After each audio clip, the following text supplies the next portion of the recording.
tulime erioperatsioonide grupi valikut läbi viimast, mis tähendab seda, et me valime endale uusi mehi üksusesse, kui sattusime eesolevale liiklusõnnetusele. Olukord oli suhteliselt ootamatu ja vaatepilt suhteliselt kole.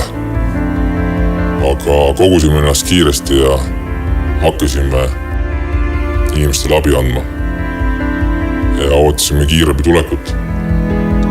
Erioperaatorite tegevus innustas ühte noormeest niivõrd, et aastaid hiljem tuli ta meie enda valikule ja on nüüdseks siis meie täieõiguslik liige.